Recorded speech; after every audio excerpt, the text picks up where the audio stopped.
Esta es la travesía completa desde Tromsø hasta Svalbard. Vamos a explorar los paisajes más dramáticos del Ártico, subiendo a cumbres y recorriendo la naturaleza más salvaje.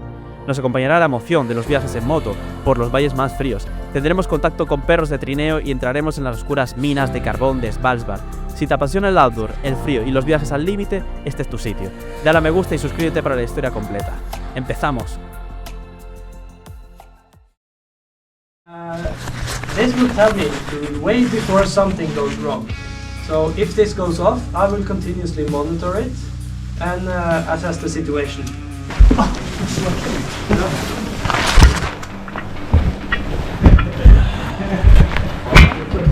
If something happens to me, and then you can actually call the emergency services.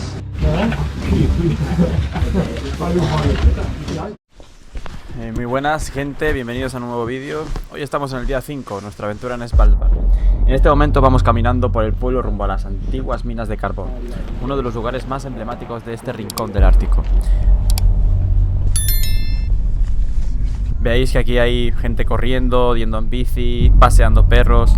Nos disponemos a visitar uno de los lugares más históricos de Longyearbyen, su antigua mina de carbón. A principios del siglo XX, el empresario estadounidense John Monroe Longyear llegó hasta Svalbard y pocos años después inauguró la mina número 1, dando inicio a la exploración del carbón en el archipiélago. De él proviene el nombre de Longyearbyen, que significa literalmente la ciudad de Longyear, un homenaje al fundador de la capital de Svalbard. This is what's called as stone coal or black coal. In other mines in the world, they are taking out what's called brown coal. The carbon percentage of this coal here, it is up to 97%. The coal percentage in the brown coal is between 30 and 40%. The quality of the coal here is a lot higher than anywhere else. This is made from organic materials such as plants, flowers, leaves. Svalbard was a rainforest in another word. This coal is called young coal. The age of young coal, does anyone want to guess? 50 million? 50 million? 50 million is really close. 61 million years old. In Pyramid, located right here, the age of the coal, let's say it's called old coal. The age is 300 million years old. So quite a difference. We're not that far away, but it's quite a difference either way. John Monroe Longyear came to Svalbard in 1901 because he had heard rumors that there were top quality coal in Svalbard. So he didn't want to trust the rumors. He wanted to test it out for himself.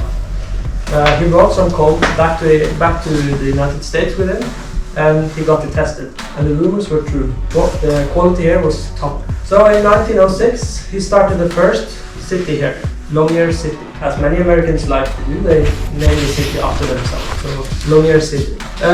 They were running the mine from 1906 until 1916.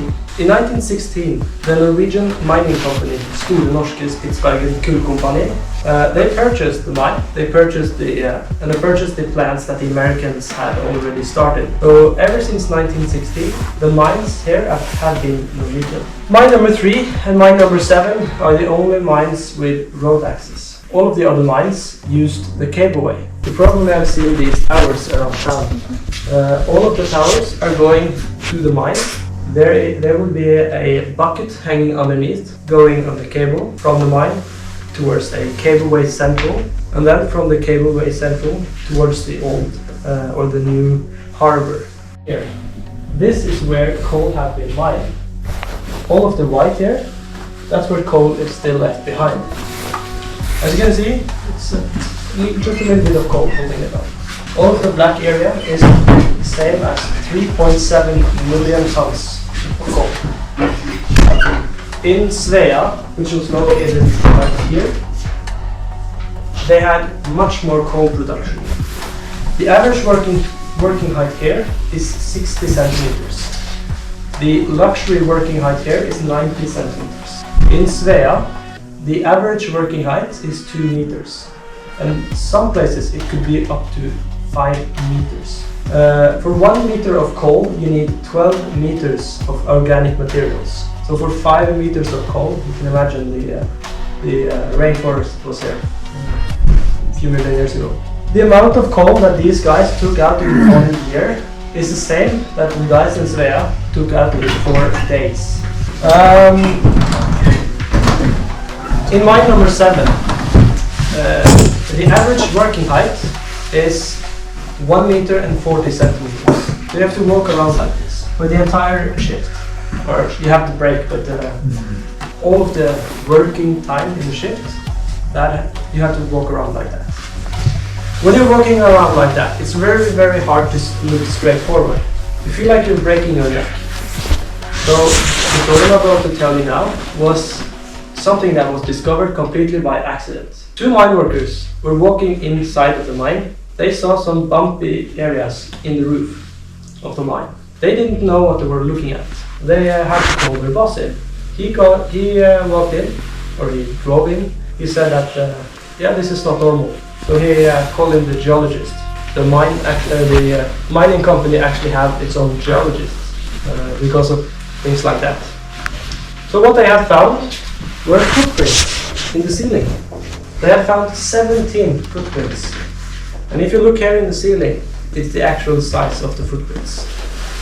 The footprints that they had found originated from an animal called a pantodont.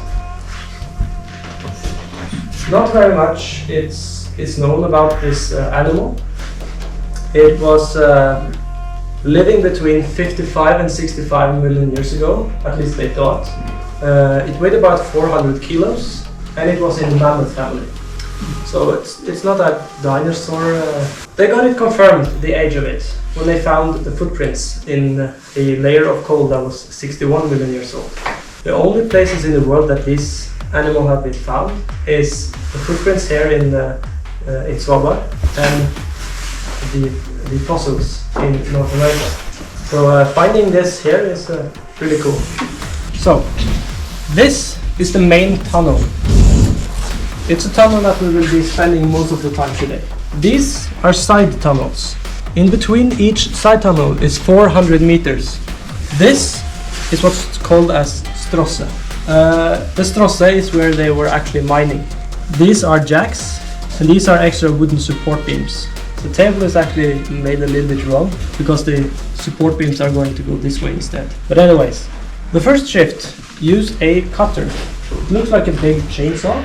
It was angled into the coal layer, cutting away the bottom 10 centimeters of the coal.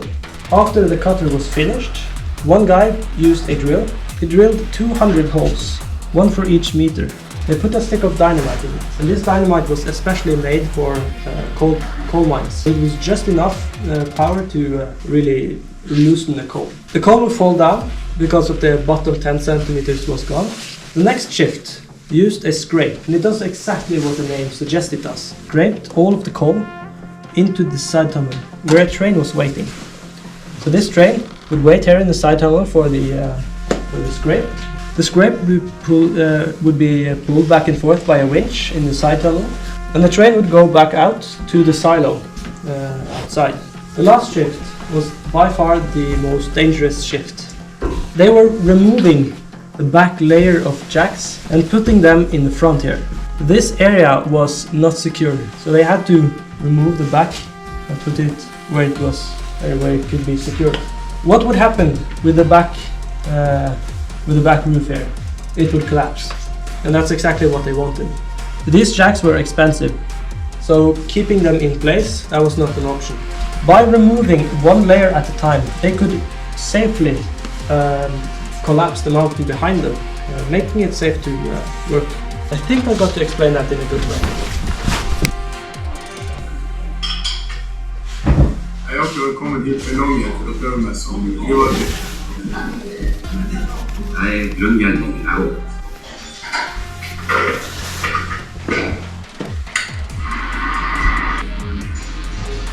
Jeg har hørt mye om hvordan det var lov til å for 82. Så det var jo ganske spennende første gangen jeg skulle inn.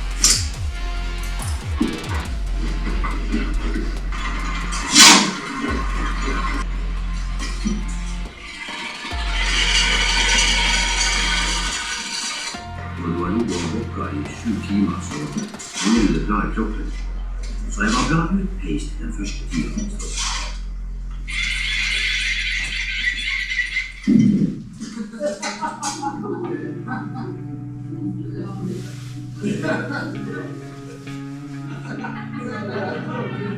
Hoy tendremos la oportunidad de entrarnos en la histórica mina número 3, conocida como Groove 3. Tras equiparnos con el mono de trabajo, el casco y la linterna frontal, recorreremos sus túneles para descubrir cómo era el día a día de los mineros y las durísimas condiciones en las que trabajaban bajo tierra, en uno de los entornos más extremos del planeta.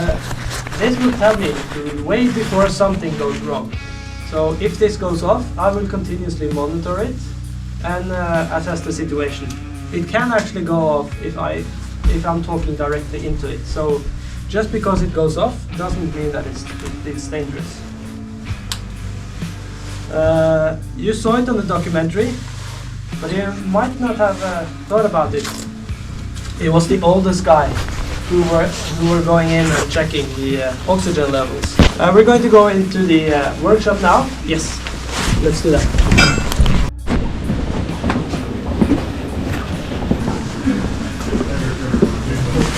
They were using this type of jack.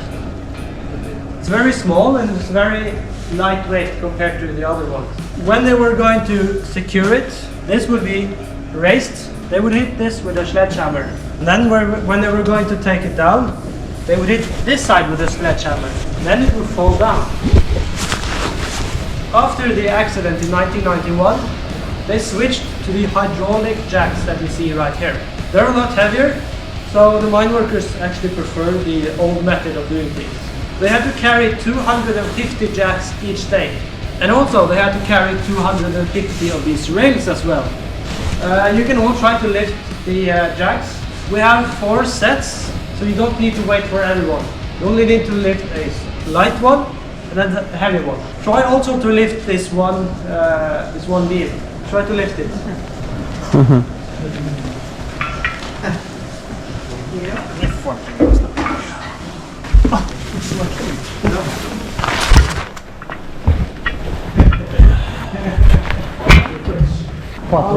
Tell you later.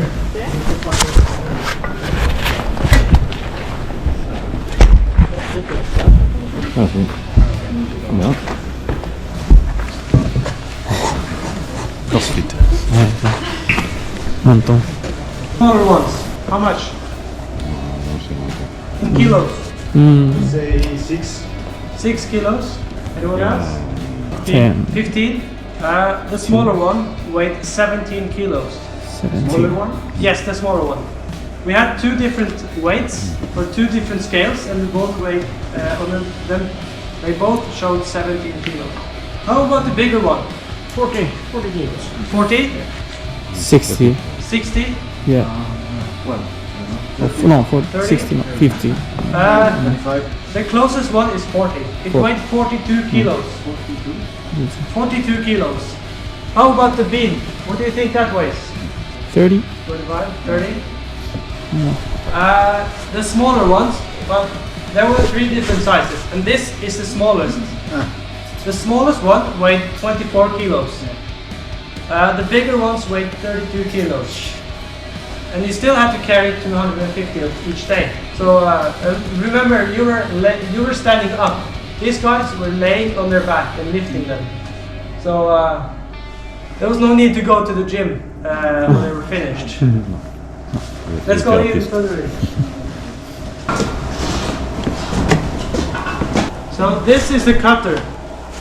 It looks like a giant's chainsaw. Right now there's 2 of them. But in the mine, when it was working, there was only 1. Let's imagine that right in front of me is the coal layer.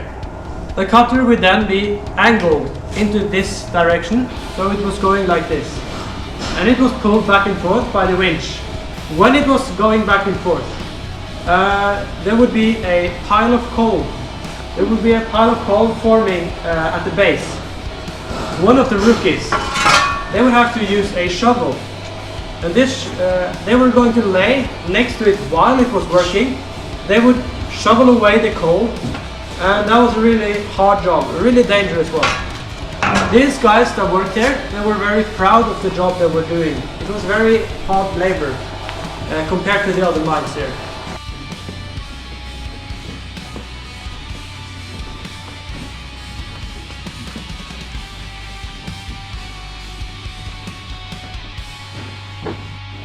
This entire rig would turn around. The train carts full of coal, they would be tipped upside down. All of the coal would go to a conveyor belt that was leading out to the silo outside. In 1984, there was a deadly accident here. When you tip the coal around, you get a lot of coal dust. Something ignited that coal dust. This yellow train cart distribute limestone dust in the mine.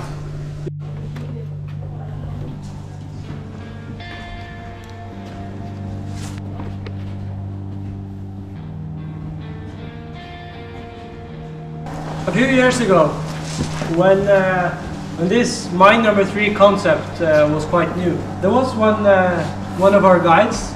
She took a tour just like I'm doing right now, and when they got to this point, there was one lady in the group. She said, "Oh my God, I can't shut up anymore."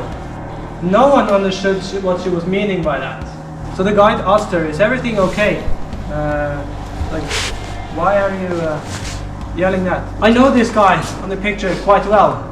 He's my husband, and he's standing right here. You see, the husband, he had been a miner here, and when they were doing the tour, he had told her, "Shut up about me having been a miner here. I don't want anyone to know." She was like, "Oh, I'll try," but when she saw the picture, she couldn't hold it anymore. This guy, his name is Guy. He's actually working in mine number 7 today. He has said that when the mine is finished, when they're closing it for good, he's going to guide here. So we will see how that goes, because we don't think he will be a good guide here. Because if this guy was your guide, he was like, "Yeah, here's the mine, go have a look and we'll take the questions later." So I think my job is safe, but never know. Try to lift the drill and try to guess the weight later.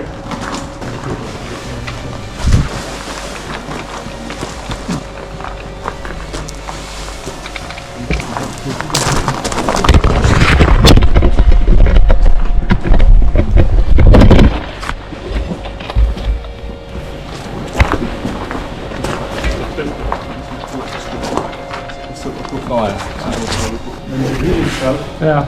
Any more guesses? 20? 20. 18? The drill weighs 22 kilos. Yeah. So remember that this guy was laying on his side and doing this 200 times each day. You lifted it once when you were standing. Let's go to the workshop.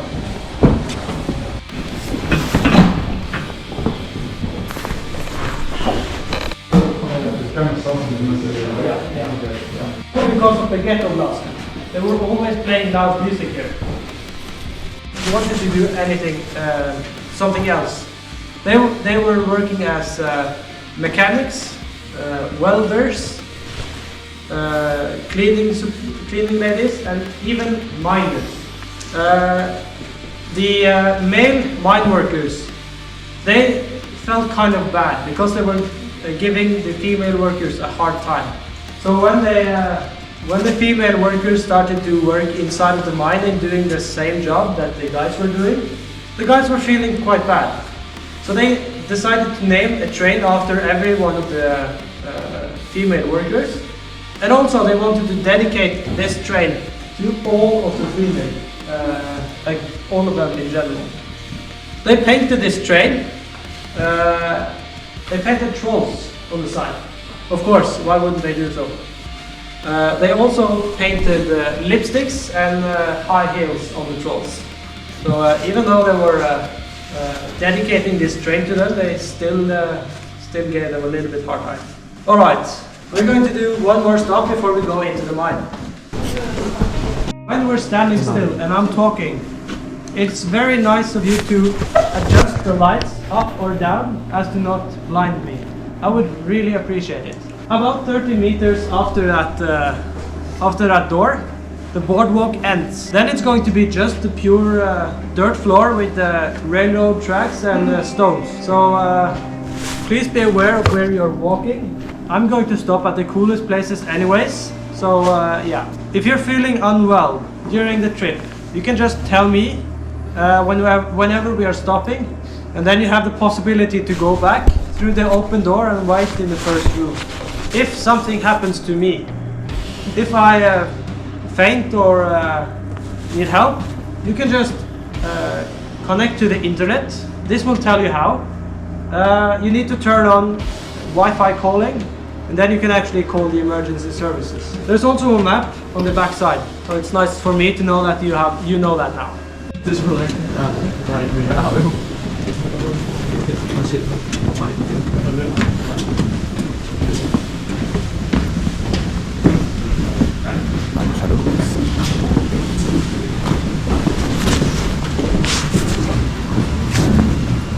This is what we call. This is what's called the people's train, or folketoget in Norwegian. This train was transporting the miners from the entrance here all the way to where they were actually mining. It would take 30 minutes to go from the entrance all the way to the exit on the other side. It's about 4 kilometers. But if you take a left right before the exit, you get another 2 kilometers further in.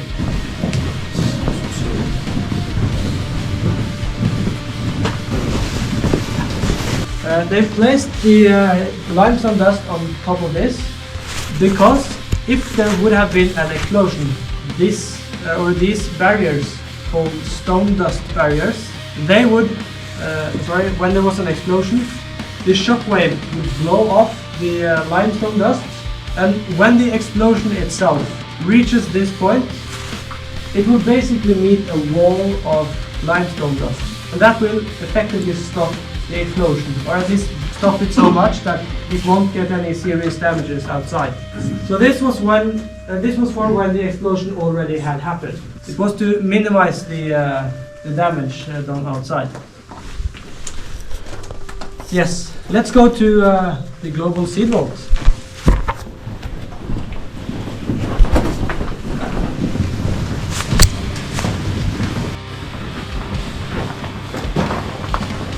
Come a little bit closer.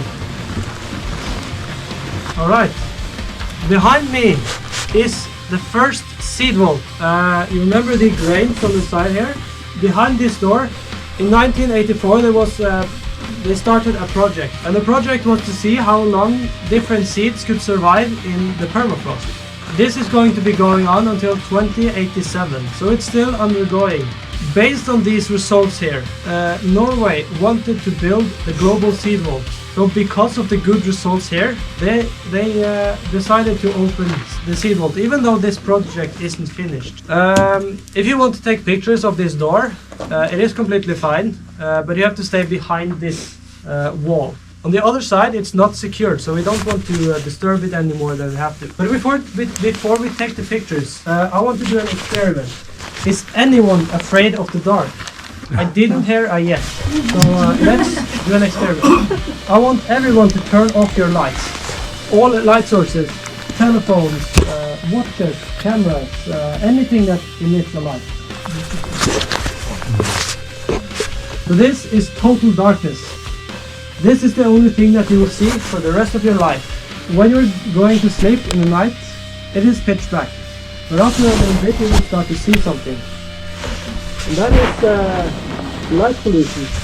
It could be from the little clock on your phone that's barely visible. But it destroys your night vision. If you take your hand in front of your face and start to wave, if you see something, congratulations, you have a good imagination.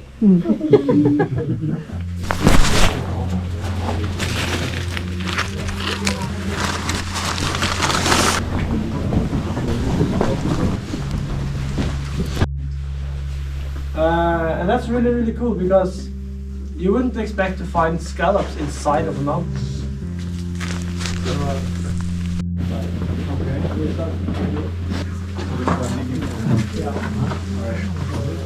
if you look on the wall, all the way inside, you can see more of the motivation for the guys.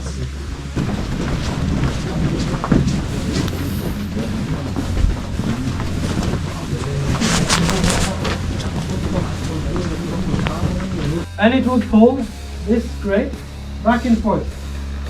Does that make you guys feel a little bit anxious? My female colleague Camilla, she started to lay down on the floor right here. Why was she doing that? So she could say to everyone that she's been laying underneath Tom Cruise. Her female guests started to do the same.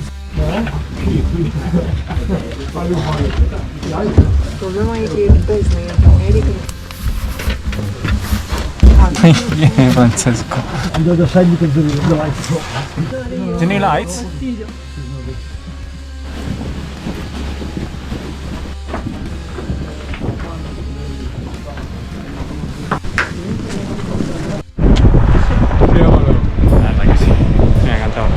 Para mí demasiada explicación al principio, que me dio un sueño, el vídeo ese me dio A como ver, el sueño, ahí hubo que me sueños, duermo. ahí hubo sueños. Pero la mina muy buena.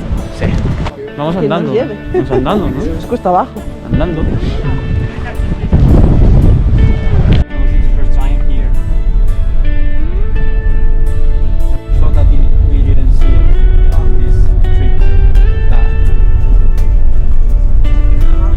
Y ahora, para finalizar este increíble día, nos vamos a cenar a un restaurante aquí, en Svalbard, para despedirnos de este lugar tan especial. Es nuestra última noche en el archipiélago y queremos disfrutarla como se merece, recordando todas las experiencias que hemos vivido durante estos días. Sí.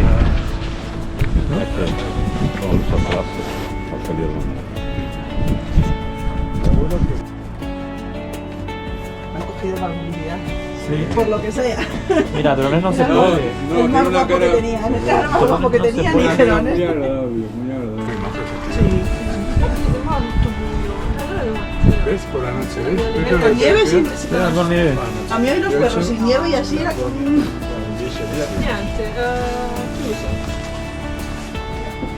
La moto mola mogollón. Las ballenas. Tenemos que haber hecho algo en moto.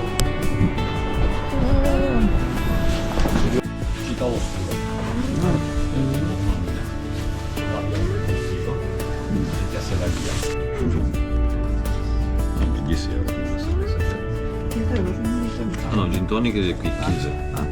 A ver, ¿qué tenemos aquí? Starters, ¿no? Cangrejito, delivery plate, ballena, ensalada noruega. Es un poco rarito. Sushi. ¿Y los macarrones? La pizza. La pizza. Vamos, la Pepe's Pizza. Reindeer sirloin. Ah, esto será reno. Halibut. Halibut. Queste sono sposi sicuro che è come quello di Everest. Erano contenti, io prendevo la stessa sala dove la pizza non ho mangiato formaggio, non mi piace. Però erano contenti. Ma ho fatto in due, nell'altro invece che convinto la stessa. Non so che pedir.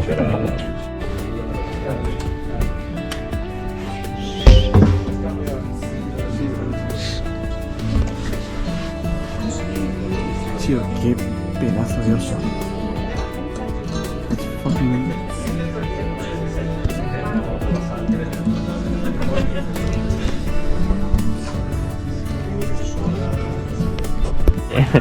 Hay que ir a comprar para el desayuno porque... For the reindeer, we have. No, sorry. No worries. I don't want to be famous. No, problem. So we have reindeer, and we have baked potatoes, and we have some baked vegetables, and some red wine sauce. Enjoy. Thank you. Saco foto, ¿no? Sì. Sì, al finale è una settimana di lluvia. E so che aquí día sono pescati. Francesco me echa una mano a montar la tienda porque nunca habían dormido en la tienda de Pero campaña. ¿y por qué se van a...? Si nunca han ido de tienda, nunca han ido a Groenlandia. Aparte brownie and some Pero esto no termina aquí. En el próximo vídeo nos espera una grata sorpresa. Conoceremos y colaboraremos con un youtuber chino y sus acompañantes en una experiencia muy especial. Además, visitaremos el Museo Interactivo de Svalbard antes de despedirnos definitivamente de estas islas. Después pondremos rumbo a Tromsø, donde nos esperan nuestras aventuras. Un paseo en el impresionante teleférico de Gjellheisen y con un poco de suerte el gran espectáculo de las auroras boreales. Así que, si no queréis perderos lo que viene, suscribíos al canal. Dejad un buen me gusta si os ha gustado este vídeo y activad la campanita, que no cuesta nada, para acompañarnos en esta aventura por el Ártico. Nos vemos en el próximo vídeo.